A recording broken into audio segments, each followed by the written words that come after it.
Today we're going to be talking about what is border security and how will we know when we have it. Now, the issue I'm going to be talking about today is kind of inside baseball. And if you're a member of the government, you might get a little upset with what I'm about to say. I hope it's of use. But recently, November 13th, John McCain threatened to withhold support for Jay Johnson, who was nominated to be the Secretary of Homeland Security, because he won't commit to give him sector-by-sector metrics for the border. What is he talking about? And I would suggest that 98% of the people don't know what he's talking about.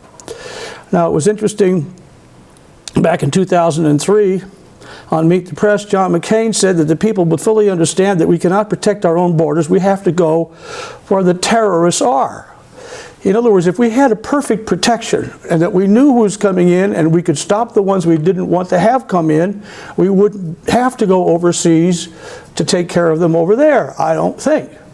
Except for their friends that we not know about, but the ones that we're hitting with drones, we know who they are. And if they tried to come into the country and we knew that they were trying, we could stop them. So John McCain has said the reason we have to go over there is because our borders are not secure. Now, we just had a Senate bill that was passed for $46 billion for border security. Amazing. $46 billion.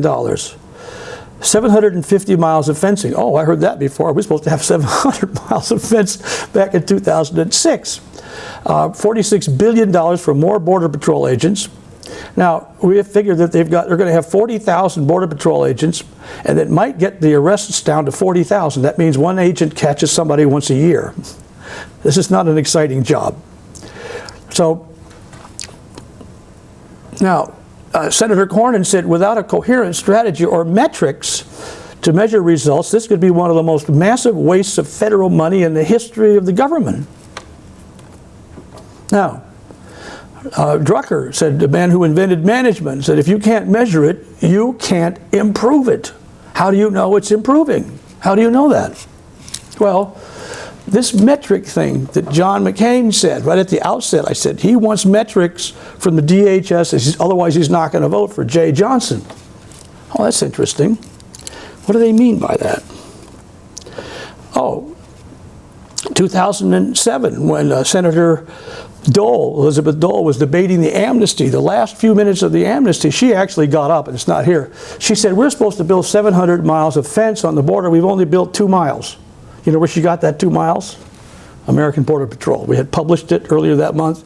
We were the only source. Then she went on to say, my strong view, that it's not promises, it's proof that people want. The American people want to see results, control of the border, and we need to establish standards or metrics. Okay, the Grand Corporation said, DHS must define concrete and sensible objectives and measures of success. John McCain has said, we have to agree on certain criteria on what is successful securing of our border. Right? And even the Government Accountability Office, as recently as December 2012, he said the government, they have to have recommendations for executive action, performance goals or goals for border security. And we have to assess our progress. They've been saying this, the people have been saying this for years. Now, there is a metric out there. In the 2006 Secure Fence Act, it said, it defined operational control as the job of DHS, and it said operational control means the prevention of all unlawful entries. Operational control. As a matter of fact, this was so critical, they had some congressional hearings on this. And Candace Miller, a subcommittee of that, chairman of that subcommittee on border and maritime security, held a hearing. Really, what do we mean by operational control? And this was part of her opening statement. She said, we rightly expect, the American people rightly expect and demand we have an operational control because we have to provide for the common defense. We cannot provide for the common defense if we cannot protect the sovereignty of our nation by securing our borders. But she pointed out, Candace Miller said, Homeland Security Secretary Janet Napolitano recently said it's important to recognize that operational control is a very narrow term of art in Border Patrol lingo. She said operational control should not be construed as a kind of overall assessment of what's happening at the border. Well, that's interesting. In other words, you're supposed to prevent people from crossing, but that is not a good measure. What? So Candace Miller says, if that's true, what should we use to gauge? And they had hearings, and this one congressman asked the head of the Border Patrol, he said, well, I would like to get a further understanding from you of what operational control really means. And the Chief Fisher said, I will say that part of our overall mission is to substantially increase the probability of apprehension of those people that seek to do harm to this country. Now, as we'll discuss in a minute, how do you find that out? Okay, unless you apprehend them. So we'll go into that. And then later on in the same hearing was one congressman says, the law says you will prevent all illegal aliens from coming in, and it's just like Mr. Duncan read. And my question is, why would the Customs and Border Protection develop a functioning definition that is different from that is stated in the law? And he said, I don't think I understand what you said. So this is a major dispute. And they came out with a new operational strategic plan where this one writer says they dropped the term operational control from the plan. They don't even use it. What's going on here? Now, here... And I'm here with Bob Robb. I'm Phil Boaz. And Bob, you were a bit surprised by some of her remarks about objective standards and rating security on the border. I was. The Department of Homeland Security used to characterize segments of the border as under operational control or not. A few years ago, they quit doing that, and it was widely anticipated that the department would come up with an alternative way of reaching the same results.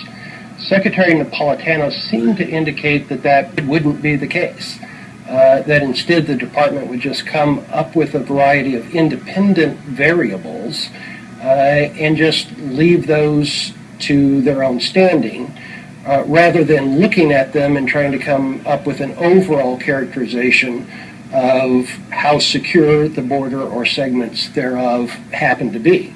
And this is particularly surprising given that Congress seems to believe that some way of measuring border security is necessary to provide a trigger for comprehensive immigration reform.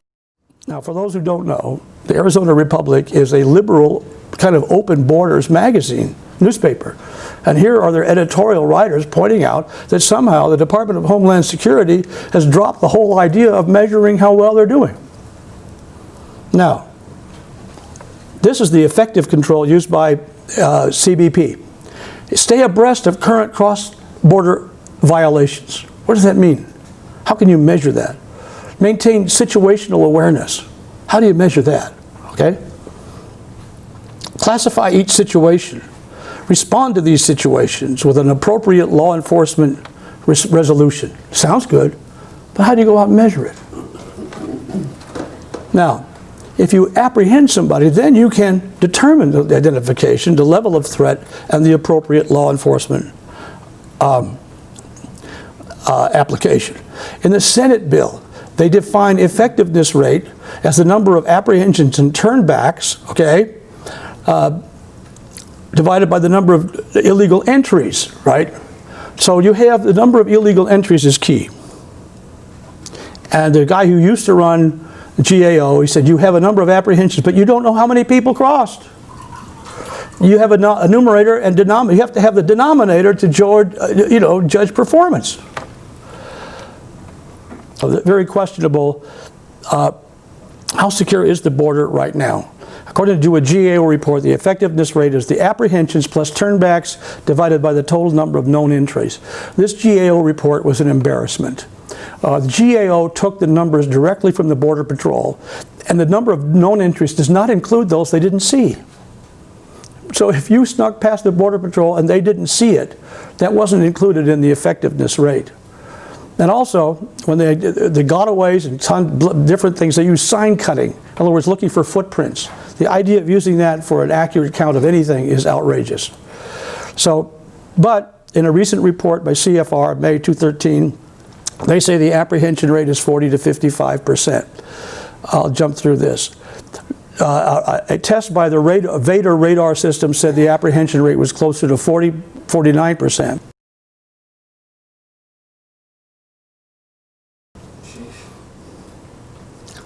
Have you ever shared these views with DHS? You're a soft speaker. Go ahead. I said, have you ever shared your views with the DHS? Interesting. We ran this test, a part of what you saw on that video. And we made the KVOA TV in Tucson. They had a reporter there, and it made the front page of the Sierra Vista Herald. And then I got a call to come back to Washington, D.C., and I sat in the room with Mark Borkowski, Assistant Commissioner for Technology, Innovation, and Acquisition. And I showed him this video. And by the way, you've never heard of me, but I was about to be introduced, and Mark Borkowski is probably the most important guy in America as far as border technology is concerned. He said, you don't have to introduce him. Anybody who knows anything about the border knows who Glenn Spencer is, because I've been a pain in the ass for the DHS for the last 11 years. So I said, yeah, I'm a pain in the ass. He said, no, you've got your job to do. So they're looking at it, okay? But I will say that chances are not very good, because what would this do? What would this do? It would provide a count of the operational control of the border. And everybody is saying that the people in DHS don't want to do that. So even though we've come up with a very good technology, and it's stuff that really works and is cheap, right? They probably won't do it because the bureaucrats in there won't let them. Because this is it's totally opposed to their basic fundamental philosophy of avoiding accountability.